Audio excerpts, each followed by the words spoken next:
In order to install the MyICPL app on your Android device, first you want to navigate to your browser. We recommend Chrome for Android devices. Once there, tap in the address bar and type in the address my.icpl.org.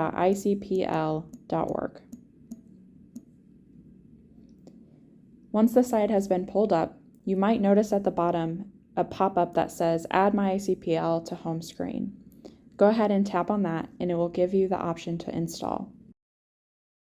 Once it's been installed, you can navigate to your apps, and the MyICPL app will be at the end of your apps list. If, however, you don't see a pop-up at the bottom of your screen, you can still install the app by clicking the 3 dots in the corner and then looking for Install App.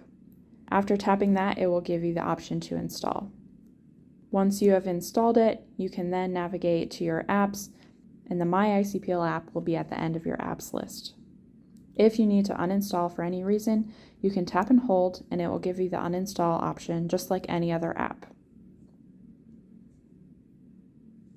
And that is how you install the MyICPL app on an Android device.